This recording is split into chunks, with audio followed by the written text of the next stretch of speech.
So I think I've pretty much said everything I can on Memento. So final thoughts, I guess. So George, final thoughts on Christopher Nolan's Memento. As mentioned before, I feel a bit bad. It's not a film I've seen enough, but this is perhaps the Nolan film I need to sit down a couple more times, because I do like it, but it just hasn't had me gripped on the same level that certainly his later work, but even maybe because it's very new to me, at least following. I think I had that little bit more of a gap, but I can't fault the narrative structure, what he tried to do by putting everything in reverse, the revelations you get throughout. So I think it's a film. I still enjoy it. It's a very good film, but overall to me, it hasn't hit me in the way that it's hit a lot of other film fans. I think that's a big thing. This is a massive film, and you cannot deny the importance of this film moving forward. Summed up with the Oscar nomination. It's a film I do want to go back to. Maybe I will after Tenet. Maybe I will, but that's everything I've got to say on this. Yeah, I mean, this one that just keeps getting better and better every single time I see it. I've mentioned earlier, but I think it's the layers in this movie that really do it for me. And it really depends what you're looking for from a Christopher Nolan film. I mean, I'm not going to argue if someone prefers the more bigger budget ones later down the line, your Inceptions, your Dunkirks, your Interstellars. But just every time I watch this, you discover something new, the way you have to really think and piece it together, the way that the structure of the film, as you mentioned, links in with the main character. It's one of the most inspired choices I've ever seen in a film. It's one of those movies where you watch it and you just think the amount of planning and preparation that must have gone into this thing. I guess as we go through the Christopher Nolan month and we start reviewing more of these things and I rewatch them again, maybe my top 3 list will change. I know we're going to do our ranking list later on once we've done everything, but I think this might actually be in my top 3. Now, it's not obviously one that I will go back to most of the time, I don't think. You kind of have to be in the right mindset to see it. But as a film, as a Christopher Nolan film, there's just so much going on in this film. And I just love it. I love all the layers of it and the characterization. So I think that'll pretty much do it for our review on Memento. Be sure to comment, subscribe, let us know what you think of Memento and indeed any other Christopher Nolan movie. As we mentioned, August is the month of Christopher Nolan. Tenet is soon to be here at the end of the month, and we are counting down the days. And we are counting down those days by reviewing all of Christopher Nolan's other movies. We'll also have quizzes in there, some other fun videos as well, some ranking videos, Battle of the Brackets. As you can see at the bottom, follow us on socials, like, comment, share, subscribe. For all of the Christopher Nolan content, and we'll have some other stuff there as well. It's not just Nolan, but yeah, this was a really fun one to do. And also TeePublic, we need to mention that we have a couple of t-shirt designs. If you would like to pick up a t-shirt, you can absolutely do so, including the logo for the very nice Sing Copy Cinema Savvy logo in the corner there. And yeah, we will be back on Thursday with our next reviewing Christopher Nolan month, which is kind of not many people know about it, I don't think, Insomnia. So we'll be going live at 8 p.m. BST for that. So look out for that. And yeah, we'll be back on Thursday. Thank you. So we've got to talk about Nolanisms, because this is a horrible word we've both come up with together. And we're going to bring this up towards the end of each of our videos. You've already had us talk about the plot, the characters, the story, but Nolanisms is the horrible term. We spoke about it in Following very quickly. And it's kind of the things we're going to see that are going to come in down the line, certainly not just affects his other films, but something you begin to see crop up again and again and again. Now, I'm going to be the really snobby guy before we get into the obvious narrative structure point. Let's talk about the Oscar nomination, because I didn't know he was nominated for an Oscar for this film till about 2-3 years ago. And for those that don't know, this was for screenplay. I believe adapted screenplay. I do want to double check that, because it was based off a short story written by his brother, Jonathan Nolan, who obviously helped on a couple of his films. It was actually, I'm just checking here, it was nominated for Best Film Editing and Best Original Screenplay. So it did count as original. That's very interesting. Obviously, it was a short story by his brother, but for his second film to get 2 Oscar nominations. Now, obviously, I don't know what the Oscars were like 20 years ago. I don't know the caliber of films that went up against, but that's pretty big for an English filmmaker's second film that's in reverse to be nominated at the Oscars. That's quite big things are coming from this person. I think it's quite delightful, and it's insane that 20 years later he still hasn't directly won one himself yet. He should have, which we'll talk about in our Dunkirk review. Yeah, it's going to be this year, 100%. We hope so. We really hope so. The man that's going to save cinema. But that's something I wanted to quickly bring up. I know that's not that important. I think it is important to bring up the fact that his films have been very successful, not just commercially, not just with critics, not just with audiences, but at the Academy too. He's in this kind of quadrant where other filmmakers, they'll tend to get too, not many films can say they were financial big success, an Oscar-nominated film, critics and audiences. You get a couple, but the consistency he's had, certainly post-Dark Knight, I think except Rises, all of them have been up for at least like 2 or 3 Oscars at a time. Mm-hmm. Obviously, most of them have actually won a fair amount. So obviously, we'll talk about those as we reach them films. But this is the first one to get the nominations, which is pretty cool. So that's what I want to bring up. But I'm going to hand this over to you for the next bit, the narrative structure, because this is the most instrumental part of this entire film. Yeah, and this really is the crux for me as to what makes this movie really special. So the narrative structure, obviously, I'm hoping everyone knows, it's told in reverse, but there are kind of 2 storylines that are running parallel to each other. You have the black and white segment of the film, which is told chronologically, that takes place before the main film, and then you have the rest of the film, which plays in reverse. It's a really inspired choice, because I remember that I think Nolan, when he was writing the film as the script, he was writing it in chronological order, and then he was reverse and like shuffling pieces around and making it all connect and make sense. And I really think that is the best choice of the film. I know there's one version of the DVD. I think there's like a 3-disc edition out there, maybe a 2-disc edition that does have a chronological edit on there. I'd be very interested to see that. However, I think that the film wouldn't even be remarkable. I think a lot of what makes the film what it is purely its structure. And why it's so special is that it ties in so intrinsically with the character, Guy Pearce's character himself. The fact that he can't make new memories, he does have short-term memory loss, and that process of trying to recall something and how the film's structured, how each segment ends where the next one begins, you are having to try and consciously remember as you're watching the film, right, how did that previous segment begin? Because that's going to be the ending of this. And you are trying to... So it's one of the... I've never had that with a film, I think, where the structure has played in almost like you are the main character himself. And I think that is chief among them. Now, a lot of Christopher Nolan's films are very complex, I'm not going to lie, but I think this is definitely one of his most complex for that reason. And it's inspired. It really is an inspired choice, and that's what keeps you gripped. And the fact that even the revelations still work when you tell the story in reverse, which you wouldn't think they would. You have the ending at the beginning. It's spoiled, right? When you get a book, you turn to the final page, the book's spoiled. But no, there are so many twists and turns and revelations and character betrayals, and you don't know who to trust, and you are in the shoes of Guy Pearce's character. And that's the thing with me. So I kind of mentioned I've always had different. I've only seen this twice. Obviously, one was very late on Saturday. Maybe too late. Maybe. Anyway, with the narrative for this is the thing. Its reputation before I saw it for the first time was this film is backwards. It's not even a spoiler. It's famous for that. And you're spot on. The fact it's in reverse, but there were revelations, and the revelations are still working. It's not even like a piece of the puzzle.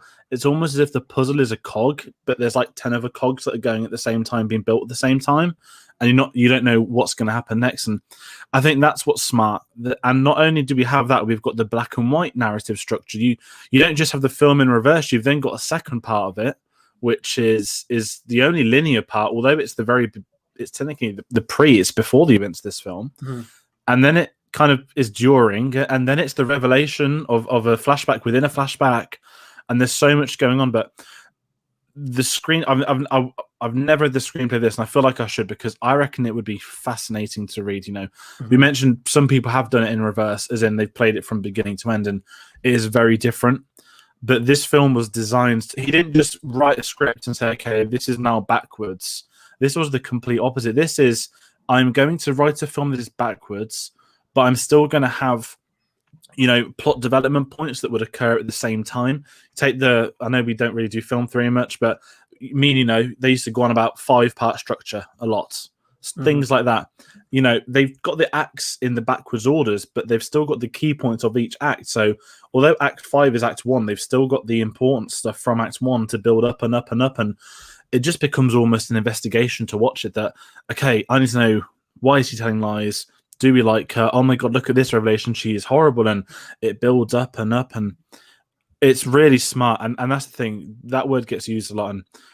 And I'm gonna. A lot of people talk about Inception as the one that confuses people. I don't think it's an arrogance thing at all. People, you know, some people come out saying, "Oh, I understood it perfectly." That's great, mate. Some people will. I did. I don't want to jump in people's face, but I'm quite happy to say this is the Nolan film where I'm still wrapping my head around everything, even though it was days ago I saw it. When I'm talking about the Monday night, it was years ago I saw it for the first time. And I'm still there, like, I still don't know what happened. And that's what people will have with his films. And I think when we speak about Nolanisms, that the alternative narrative, a lot of people speak about Pulp Fiction, rightfully, for doing the different stories merging together, which was very important. Obviously, Memento, probably the Memento and Pulp Fiction were I'd say the big two. Not saying they inspired every film ever, but certainly if you look at Memento, and then you look at the later work, even back to Following, which we mentioned last time, black and white, you know, alternative narrative structure. It's something that his films are designed around, and they work. And they work because it's not designed as a gimmick. It's designed as an important plot device to the film. And I just think it tests people on another level. And I think this is one that you need multiple viewings on, definitely. Not sure how many times I've watched this film. I'd probably say 4 or 5. And even when I watched this a few days ago, I was still discovering new things. But I like that. Again, it feeds into the theme of the story, you know, recollection and everything like that. I think I even read that this is sort of going to jump forward to when we eventually start talking Interstellar, and Christopher Nolan, you know, he was going to scientists to try and get as accurate portrayal as a lot of the theories in there and everything. And, you know, there's like a lot of neuroscientists that have spoken out about this movie, and they say it's quite funny, actually. So I read this interview. It says this is one of the most true to science, essentially, memory loss films out there. And I was like, well, name me 5 memory loss films that aren't Memento, you know. So it is what it is, but it's good that, you know, he did make it as realistic as possible in terms of that condition. I think it is a very rare condition. I think even the character in the film says it's a very rare condition, but it's very interesting, and I like multiple stories and everything like that, I'd say. But I would agree with that. I think that this is definitely probably Nolan's most complex movie. I'd even say Prestige as well is probably up there. I think this one just edges us out slightly a bit, though. But a plot is only as good as its characters, and there are a lot of great characters in this. It's a relatively small cast, though. And I actually read who was originally going to be the main character before they cast Guy Pearce. They were looking at Brad Pitt. Now, obviously, the 90s, Brad Pitt, I could absolutely see that. I could see him doing this role. He couldn't do it due to scheduling conflicts, and then the studio, because they were pushing, he was an A-lister at that point, like, you know, Brad Pitt. They decided to change tact and go with a lesser known actor at the time. Now, Guy Pearce is one of the best actors in the business. He's a fantastic actor, but I think at this time he wasn't yet a grade actor, you know. But Nolan was won over by his passion for the role. I think Pearce actually called up Nolan to discuss the character, so he sort of went above and beyond and was a character and a performance that he really wanted to play. I think that's what's interesting. The Brad Pitt thing's blown me away, because I've never thought that, and now I see it. It's the hair. Could you imagine then if we would have had Brad Pitt as a recurring actor coming back in many other Christopher Nolan films? That's a collaboration I want to see. I mean, off a really quick side note from Nolan, to me, Brad Pitt as a producer has been phenomenal. He's not. I'm not saying Second Life. I think certainly, especially lads my age, my generation. You know, he was the soppy, a bit like a Leo. He was the soppy. Oh, everyone fancies him. Rom-coms. You didn't take his actual serious role serious because at the time you weren't at the age to appreciate it. You grew up and realized that is one fine actor. Mm-hmm. And as a producer, he has funded a lot of projects. We obviously speak about Black Lives Matter and stuff like that. He has done a lot for the backgrounds where they don't get opportunities in film, which is worth a look at. All full respect for that. It's Plan B Productions. That's a side note. I could see him. He picks the films he wants to do. Yeah. Having said that, I think the Guy Pearce casting, I think, gives it a little bit of not edge, but having a slightly more. I think this is off the back of LA Confidential, I want to say. So Oh, I I think can't remember if that was you're just right. before or I think after. you're right. Let me just double check. And the thing is, Guy Pearce is great in this, and I think it helps he's not an A-lister, because then people would talk about, oh, it's the film where, you know, Brad Pitt lost his memory. Like, no, this is the Christopher Nolan film that's in reverse. And I think a big thing with that is down to the characters, and the character of Leonard. The only thing I'm kind of gutted about is obviously Nolan's first film, he calls the main character the young man.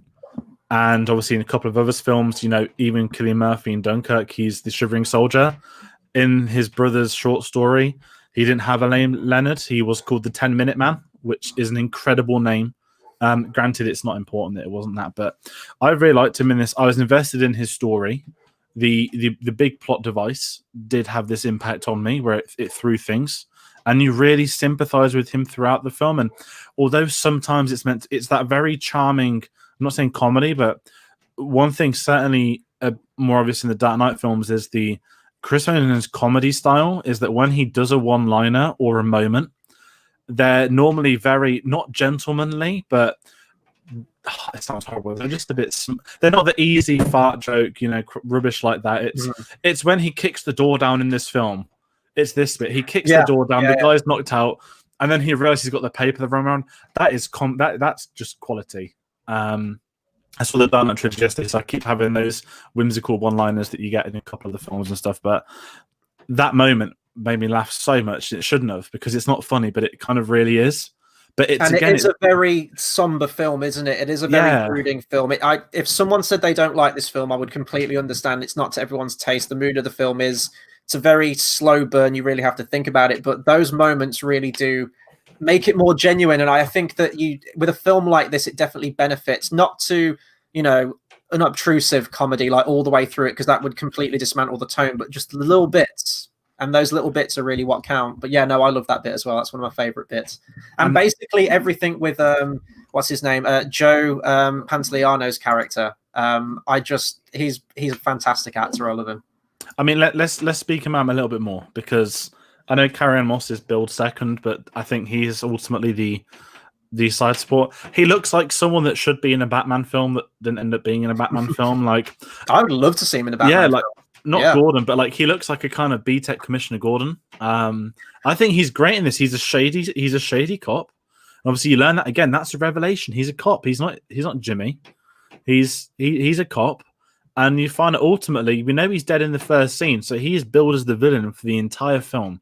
That's spoilers, by the way. Spoilers. Sorry, yes, spoilers. If you haven't spoiled already, he's billed as the villain, and then you build it to think, okay, this guy is completely innocent. Carrie Ann Moss is the villain. This is horrible. And then you get to the ending, which is the beginning, and you know he's not the villain, but he's been using Leonard to do his dirty work for him for a long time, and it's quite villainous. Not necessarily it makes him the big bad, but you kind of then go back to the beginning / ending, where it's like, okay, yeah, he killed him, but he was using him the entire time, and there's a bit of satisfaction. Granted, he didn't deserve to get shot in the head. I just think his character role in this, he doesn't have too much screen time. He doesn't have too little to have the impact. I think each to their own. Of actually, I guess the main three leads, we can say, they are all used to the correct amounts. Mm-hmm. And I think that's really important for, you know, a low budget film, but you've got a sole protagonist who is the entire film. The people you put in the scenes with him, they need to have the impact. They need to be able to communicate, have the moments to emphasize the journey on with the character. And I think he has that completely. Yeah, and I mean, we talked about Guy Pearce, how at the time he wasn't like this big A-list actor. So, and I think that helps with some roles, especially when we get to Dunkirk and you've got the main protagonist of that film, you know, not a well-known actor at all. I think it helps you connect with the character more if perhaps you haven't seen them in a lot of stuff. But to Carrie Ann Moss's character and Joe Pantoliano's character, I think the roles that they have played before definitely do influence and help improve this movie. So Carrie Ann Moss got this movie off the back of The Matrix. Came out a year before this. Obviously, Trinity was like a pivotal character in that movie, definitely in the public eye after The Matrix, which was, you know, a massive hit, you know, revolutionary for cinema and everything. People hadn't seen anything like it. And it was her, actually, Carrie Ann Moss, who suggested Joe Pantoliano, who she worked alongside in The Matrix. Now, he as an actor has played a lot of villainous roles, and I think that subconsciously, when you see his character, you immediately think, he's like this untrustworthy character. There's an element to him that you can't quite pin down, and I think that comes from maybe roles that we've seen before and everything like that. And I think that really adds to the sense of the character, that untrustworthiness. You have the Polaroid photo throughout the movie, don't believe his lies, and you don't know who to believe all the way throughout the movie, and then you kind of get it laid out at the end. And inherently, he's not a good guy. Like, he has been helping kill people, like however many people. We don't really know how many people that they've killed. They've killed a bunch of people in the past constantly. He's not inherently a good guy, and neither is Guy Pearce, but there is, for both of them, I would say, that sense of sympathy when you get to the end and sort of play the whole film back in your head and realize where it ends up. It's a really, really tragic thing. Why he would give his initials, why he would pick his own initials to go with the initials to tell Guy Pearce as the guy he's got to go after, I don't know, because that just seems like you're setting yourself up for failure there in the long run. But even at the end, the ending of this film is one of my favorite Nolan endings, with the characters, like the ending monologue when he's driving and he closes his eyes and he forgets everything. It's brilliant. And Carrie Ann Moss is such an underrated actress. I mean, I've seen her in the Matrix trilogy, obviously. I've seen her in this, and I'd probably say the most recent thing I saw her in was one of the Netflix Marvel series. I think she was in... she Jessica Jones? Was she? I can't remember. Yes, it was Jessica Jones, and she was great in that. And she's coming back for Matrix 4. Very much interested to see what she's like in that. But she does add an element. That one scene in the film, it's one of my favorite scenes in the film, is where she has that argument. She riles him up so much that he attacks her, and it's all part of the plan all along. I think that's what really got me on that second viewing, because there was the gap. I hadn't seen it in many years, and you're remembering bits. I remember the bathroom fights. I remember, this and that, and then I'd completely forgot about how angry she makes him. But it's the impact of her going back to the car, like, you're stupid, you're going to forget this, you're nothing, I'm going to use you, blah blah blah. And it's the way that scene is done, because the first moment of the scene is her getting out of the car, and it's so simple yet so effective. And I think that was the moment where it threw me, where it's building up the rage out of him. He's going to throw that punch, but it's just the way that scene's, the way it's edited, the way it's written, that moment. I think that was a really big turning point. It goes, okay, she's the villain, and he has believed her lies, not because he's got the choice as well. It opens with don't believe his lies, but ultimately you reach that point in the film where he has to pick to believe one or the other, and he chooses the wrong one. And that ultimately, deep down, costs somebody their life. Not directly, but through obviously events that follow. But I think she's great in this. Again, used to the right amount. I'd say three, maybe 4 big scenes, but you don't need any more from her. Her point is played superbly. You find out she's with Jimmy as well. Then you actually get to Jimmy at the end / beginning, and I thought it was really well done. The thing is as well, the fact they weren't A-listers, you're right. It was off the back of the Matrix. It was humongous. I don't think Carrie Ann Moss has the...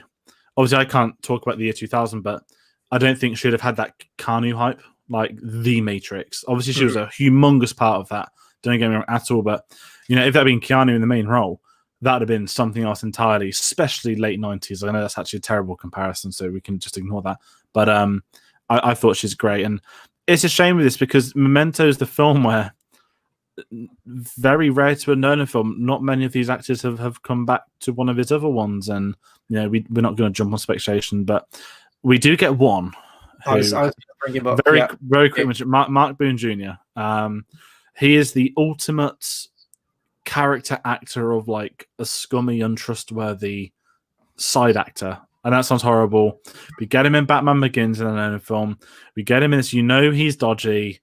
You still like him. He did it in The Mandalorian. Yeah. It's when watching Batman Begins, my sister, he's in Sons of Anarchy. So he's been in a lot of things, and it's always the very similar role. And I think he's great. We'll talk about more on Batman Begins, but I adore him. And first time watching Memento, I was like, oh my god, it's Flash. I was like, oh, this is from before Batman. So it was nice he came out, but I would like to see. So I think Guy Pearce is an actor that's severely underused by Hollywood, whether that's out of choice of him not picking his projects wisely. Last thing I probably saw him in was Prometheus or Iron Man 3. He was in, yeah, they're the two big ones. He's done a lot of other stuff. He was in King's Speech. Yes, he was played. he was the one who abdicated, wasn't it? Yes, Edward, I think. But yeah, and he's it. great when we see him in things. And I wish we just had him in a couple more films. I'd like to see him come back. I know it's strange, you know, deep down you want a lot of great actors to work in a Christopher Nolan film, but I think Guy Pearce is one of them where I think he's always good. Even Iron Man 3, like it's not the best ones, we know that, but he's got a certain presence to him. But that's everything I'm going to say about the characters. Have you got anyone else you want to chuck in quickly, or? No, I think we pretty much covered it. But I mean, I think we need to talk about the plot of this thing first and foremost. I mean, it is, as you know, we'll talk about later, a guy who has short-term memory loss, and his wife was. This is actually, I know Nolanisms is like later on in the review, but one of the items that I saw in terms of like things that are recurring in Christopher Nolan's films, it's always like the dead female wife. Interest, or you know, wife, whatever it happens to be. It's in a lot. It was in Following. It was in this. Prestige begins. There is a lady who dies in Insomnia, but it's not really like a wife kind of character. Prestige, Dark Knight, Dark Knight Rises, Inception. Interstellar, the wife of Matthew McConaughey before the film begins. So it's a thing. It's definitely a thing. I don't know if Nolan's got something against women. And his wife produces every single one of his films and has, which makes that even more remarkable. We're just joking around in case he's listening. Anyway, sorry, the plot. Yes, so you've got Guy Pearce, who is a man with short-term memory loss, and after an injury of an attack at his home where his wife was supposedly raped and murdered, he is trying to track down the killers of his wife to get revenge of people that he doesn't know through various clues that he tattoos on his body that he has written down in case files. So it is like a very investigatory kind of movie, and it works. I love the angle with the tattoos. The plot of this thing, like Jonathan Nolan, they were just driving one day. I think it was around. I think it was even before they did their first movie. Let me just double check that real quick. It was in 1996, July of 1996, and can you imagine that car ride? Jonathan Nolan and Christopher Nolan, and Jonathan Nolan just says like, "Hey, brother, I've got an idea for a movie. It's going to be told in reverse." Oh, actually, no, I think it was Christopher Nolan's idea to tell it in reverse. But a man with amnesia, all of this stuff. And both brothers were working on the same concept of the story. Jonathan was working on, I think it was called Memento Mori, which was his story that he went. It was about a guy in a mental institute. I think that he changed the character's name to Earl, but it still had the tattoos and the trying to figure out the killer. Christopher Nolan went just in a completely different direction. He's like, I'm going to tell this in reverse. I'm going to do all kinds of things with this thing. I've never read the short story, so I can't comment on that style. It would be very interesting to see how the two compare, how the two brothers operate. But I think that is quite a match made in heaven. And you do see Jonathan Nolan's name crop up a few times between Nolan's films. So the two definitely throw ideas back and forth with each other. So it's great that they have that collaboration with each other.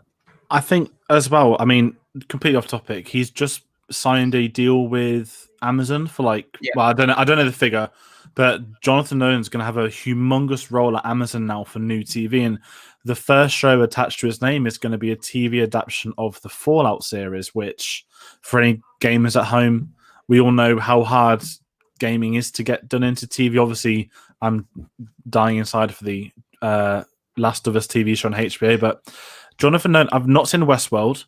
I know it's got an incredible reception. I'm not sure about the third season. Like I said, I'm not seeing it. I can't judge, but that's on my list to catch before it gets too mainstream. I know it's a horrible list, but he's done quite a lot. And obviously, you get the Nolan surname. But when you look at what he's contributed, some people, some cynics, about it's because he's Nolan's brother. In this case, those two have come through together. They've had their own paths, and those paths have kind of. I mean, take Interstellar, right? That's a Jonathan Nolan story that he did with Steven Spielberg. Interstellar, I mean, we'll get to it in this review, but between now and then, that's the 22nd, I believe we do that. Go research the Steven Spielberg draft of Interstellar, him and Jonathan Nolan's idea, and it's so different to what Chris did, but he took the same core mechanics. And I feel that as a working collaboration, obviously, we don't know their lives. He's got a very secretive life, both brothers, to be fair to them. I can imagine them having a really good style together. And like I said, it crops up. It's not in every film. You know, it's not a duo where one needs the other, vice versa.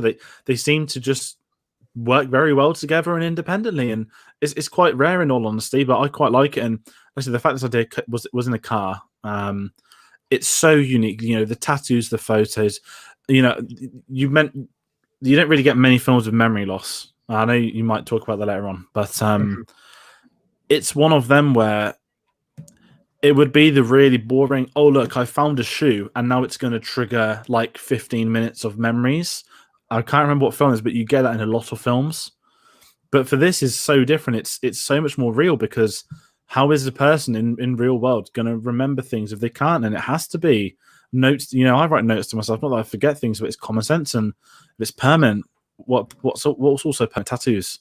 It builds up to it. And, you know, those sort of small parts of the film are as important to the plot as the rest of it, because it's a very not even simple premise, but the core story, the elevator pitch, you know, the man is investigating to try and bring justice to the murder of his wife, and that's the one-liner to it all. And then it's so much more than that. And I think credit where it's due. I don't think many people can do films like this, let alone be their his second feature film, and that's really worth bringing up praise and credit for, because to me that changed everything. Expectations. I would have loved to have been able to discover a film like this at the age we're in now.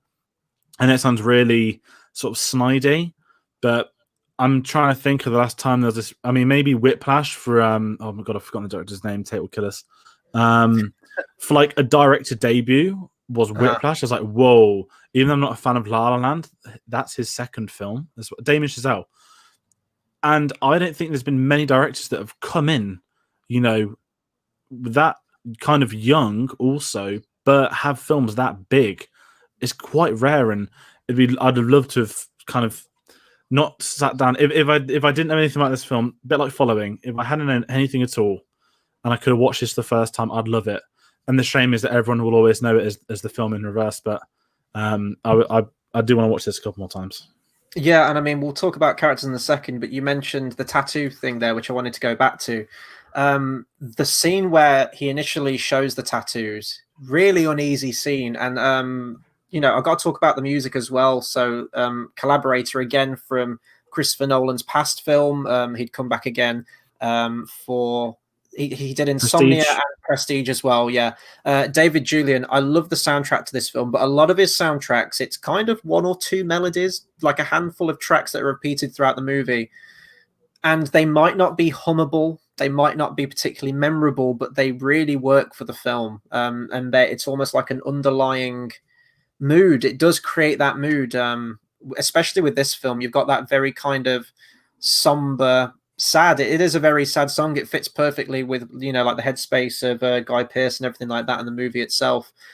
But, you know, as a plot, I could see this plot turning a lot of people off. It's not, you know, say you're with your buddies, you're with your mates, Friday night, Saturday night, let's watch them. You know, if you want to watch a Christopher Nolan movie, you probably put one of the Batman films on. You'd maybe even put Inception on. But I don't know about this one, and I think that especially, like, I was reading about the American distribution of this film. So it has made about 40 mil off a 4 mil budget, which is very, very good, especially at that time. But it was screened for a lot of studio execs, including Harvey Weinstein. That was different. Well, actually, no, there weren't different days, were they? Stuff didn't come to light. Anyway, that's a different story for another time. But a lot of them praised the film and the talent behind it and everything, but they said that this is, you know, it's not going to be accessible to a lot of people. It is very intellectual. It is very complex, and they thought that that would turn a lot of people off. I'm glad to say that it did, because, you know, if this film had been pulled and didn't see the light of day, I think that would have been an absolute travesty. And it's good that I think the 90s is really underrated for movies. You know, I always talk about like 80s movies a lot of the time. I know this is 2000, so this is just creeping into that decade, but it is still very much on the cusp. It does kind of feel like a 90s movie in terms of the mood and feel of it, especially with the cast and everything.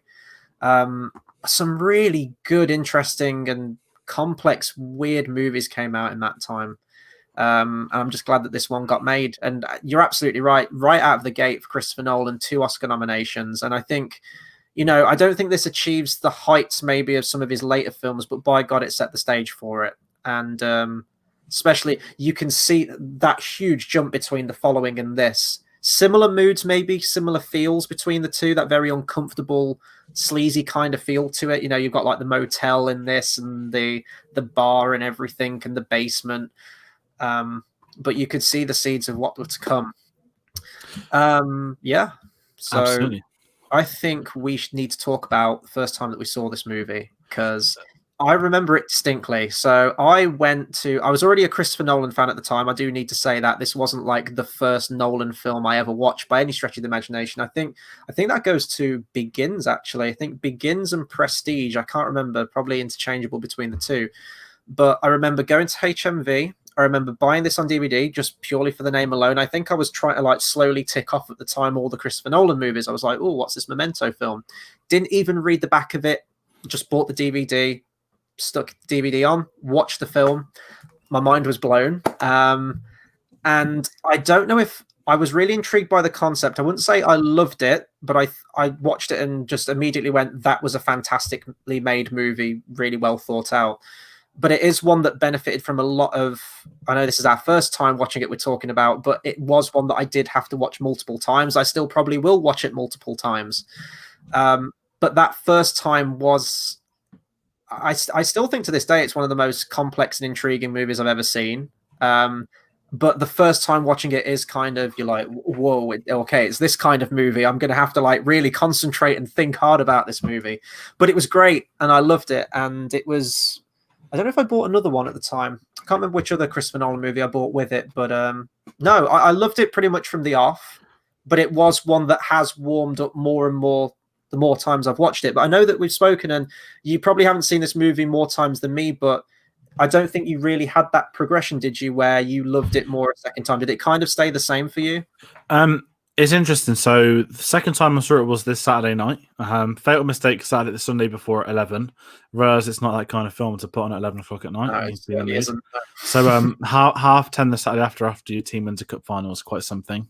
Silly choice, but I was far more awake. Anyway, the first time I saw this, it's vaguely similar to you. So I was in the first year of studying film, not at uni, but at doing A levels. And I'm talking first year. I'm talking probably first term. So you go in, you'd have had this, I'm sure, when you were studying. You get to know everyone. The two questions asked to everybody: who is your favorite director? What is your favorite film? That's how film studies was. And obviously, everyone would say them out. And you've had lecturer Lou, shout out, absolute legend. She would go for you on the spot. Like if she loved your film, she'd say it. If she thought it was absolutely awful, she'd say it too. But I was like quite shy, believe it or not, back then. So I was like, oh, my favorite ever film's Star Wars, obviously. And, you know, a couple of people are going to say it. Of course they are. You got a decent amount of Lord of the Rings and Star Wars are probably the big two. Fair few Dark Knights. But obviously, favorite actor was Christopher Nolan. And there's, my favorite film was Memento of his. And I was like, I haven't seen it. And that was the summer of 2012. So Dark Knight Rises is out at that point. And I saw it a few times. It was September, so it'd been out a month or two. And we'll talk about in Prestige. I was starting to, I've been doing more film stuff, but now I was reaching a point when I started studying that, okay, now I need to actually go through the directors I like and go watch their films. And I remember the classic HMV 5 for £30 Blu-ray, the Blu-ray box. I think I got, when Dark Knight Rises came out, Prestige, Memento, and like, I think Fight Club, and a couple of other random films. Like, you know, when you're getting into films, like, okay, here's some really cool ones everyone tells you to watch. Yeah.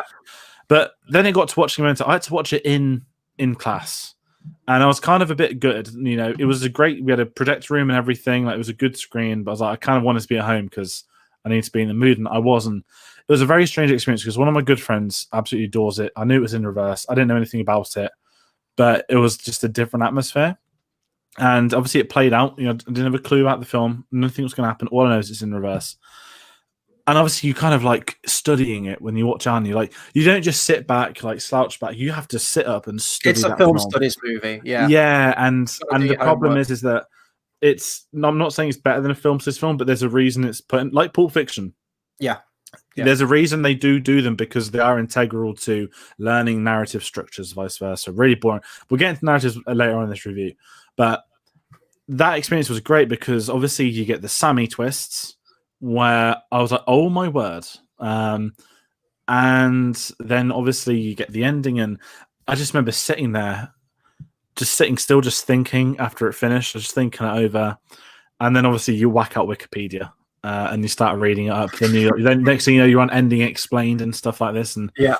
it was weird, and I enjoyed it. It's not my favorite Nolan film. It never has been. It never will. That sounds horrible. I don't mean if it sounds that bad, but I think because not necessarily the age I was at, but because I'd seen some of his later work, and the later work had a lot of things not you'd seen in this, but this is a great film to talk about what you're going to see. I know Following started it all, but Memento is the sort of the Kickstarter, the cars in first gear kind of thing, and we'll get into that later on in this. But I thought I really enjoyed it, but I just didn't have the urge to pick it back up. I thought, is it one of them films where you've seen it and done? So obviously you got to Nolan, and I think it must have been like February, March. I think I messaged you like, I really want to start watching the Nolan films, but I can't do it. But I'm going to have to cheat, and I ended up watching, I think, Dunkirk and the Dark Knight trilogy with my dad and stuff. So it wasn't like I cheated; it was just someone in the house wants to watch it. So I've put off watching Memento for the rewatch for this because I knew the second, to me, a phrase I've always lived by is, and this has gone on for ages, you never see a film properly until you've seen it for the second time. Or seeing a film for the second time is like seeing it first. There's some famous quotes along those lines, and I was kind of sometimes I get worried. There's some films I suddenly hate, and there's some films I suddenly like, but I had the kind of same experience because it was a 8-year gap between watching them. Wow, that is long. There's been an 8-year gap, and it felt like I was watching it again for the first time. So I was, I'd forgotten about Sammy. I'd forgotten. Obviously, I remember some bits, the bathroom scene, the beginning, technically the ending too. But it was kind of like watching it again for the first time, and I had the same kind of reactions. Like, okay, I don't know if I'm going to go back to this, but I'm yearning to go back to it. Yeah, I feel not have I been too harsh, because I don't think I've been harsh, but I've not had the experience I've had with his other films. I think that's a fair way of putting that, actually. But also it's at a disadvantage that I've seen his $200 million films with crazy narrative changes for 8 years, and here's the $4 million one which started all, which I've seen once, and not even at a cinema on Blu-ray. So I don't know if my experience is unfair. I know I've gone off way on board now, but no, I think it. I mean, this wasn't the first Nolan movie, as I mentioned. Like, this isn't the first Nolan movie I watched. I think it was. I think I did watch it before Inception. I want to say maybe it could have been after. I'm not sure, but yeah, I think inherently it is a movie that stays with you. Like, you do think about it, you are still trying to process it and shuffle scenes around in your head, which is to the film's credit, absolutely.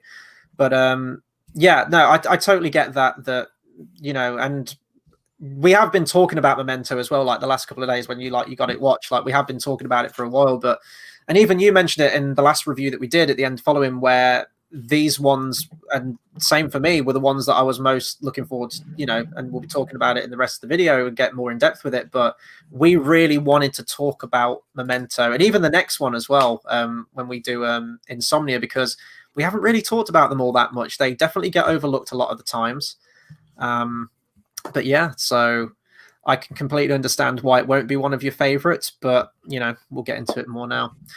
Definitely. Right. Welcome to Cinema Savvy. We are going to be going into our review of Memento. This is the second video in Christopher Nolan month.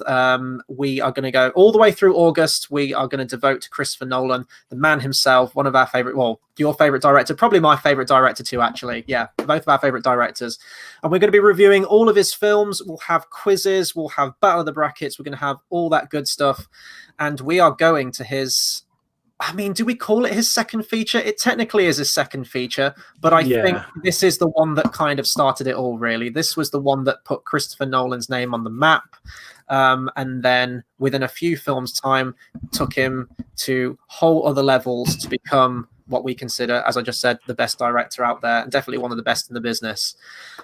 So before we get into our review, be sure to follow us on all of our socials. Comment, like, share, subscribe, all of that good stuff. If you are a Christopher Nolan fan, this is the place to be this month. Even if you're just a movie fan, we have plenty of other stuff on the channel as well to keep you occupied. And also, TeePublic, we do have t-shirts now. We have a couple of designs on there. I can never point to these things. Where is it? There we go. The very nice logo that was made by George himself. That is also one in there. So if you want to pick up some t-shirts, absolutely do that, although there is no pressure. So, Memento. Yes, and before we get into this review, I am going to do a bit of a bombshell announcement. We have decided to do this review in reverse in honor of the film Memento. So, for those of you watching at home right now, congratulations. You have made it to the end of the film review, not the actual film. You've made it to the end of the film review. So, that is a remarkable achievement. But yet, me and Chris are now here to start our review of Memento. So, we look forward to talking with you.